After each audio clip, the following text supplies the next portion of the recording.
The Psychology of Money, written by Morgan Housel, continuation of the introduction. Two topics impact everyone, whether you are interested in them or not: health and money. The healthcare industry is a triumph of modern science, with rising life expectancy across the world.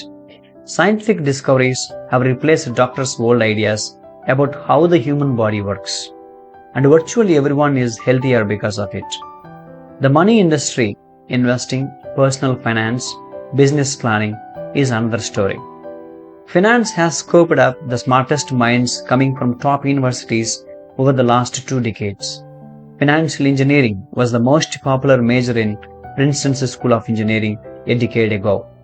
Is there any evidence it has made us better investors? I have seen none.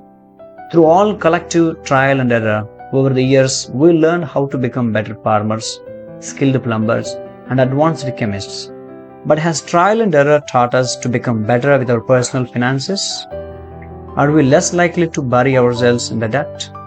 More likely to save for a rainy day? Prepare for retirement? Have realistic views about what money does and does not do to our happiness? I have seen no compelling evidence. Most of the reason why, I believe, is that we think about and are taught about money in ways that are too much like physics, with rules and laws, and not enough like psychology with emotions and nuance. And that, to me, is as fascinating as it is important. Money is everywhere.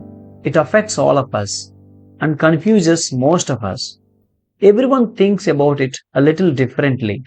It offers lessons and things that apply to many areas of life, like risk, confidence, and happiness. Few topics offer a more powerful magnifying glass that helps explain why people behave the way they do than money.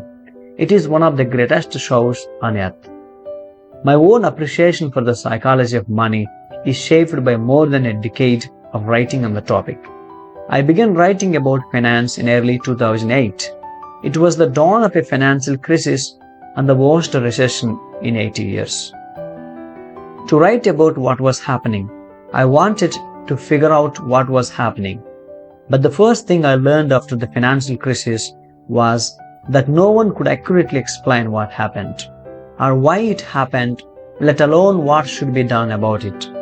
For every good explanation, there was an equally convincing rebuttal. Engineers can determine the cause of a bridge collapse because there is agreement that if a certain amount of force is applied to a certain area, that area will break.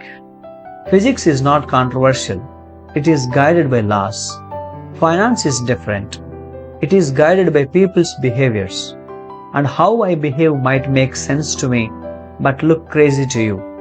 The more I studied and wrote about the financial crisis, the more I realized that you could understand it better through the lessons of psychology and history, not finance. To grasp why people bury themselves in debt, you don't need to study interest rates. You need to study the history of greed, insecurity, and optimism. To get why investors sell out at the bottom of a bear market, you don't need to study the math of expected future returns. You need to think about the agony of looking at your family and wondering if your investments are imperiling their future. I love Voltaire's observation that history never repeats itself. Money always does. It applies so well to how we behave with money. In 2018, I wrote a report outlining 20 of the most important flaws, biases, and causes of bad behavior I have seen affect people when dealing with money.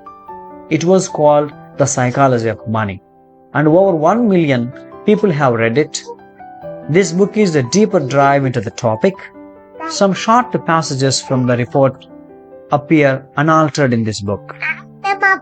What you are holding is 20 chapters, each describing what I consider to be the most important and often counterintuitive features of the psychology of money.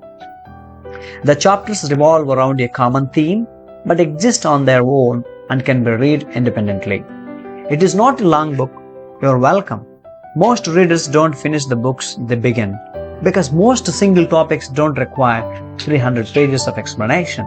I would rather make 20 short points you finish them, one long one you give up on.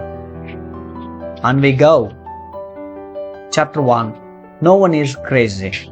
Your personal experiences with money make up maybe 0.00001% of what has happened in the world, but maybe 80% of how you think the world works. We will see this chapter 1 tomorrow. Have a great day.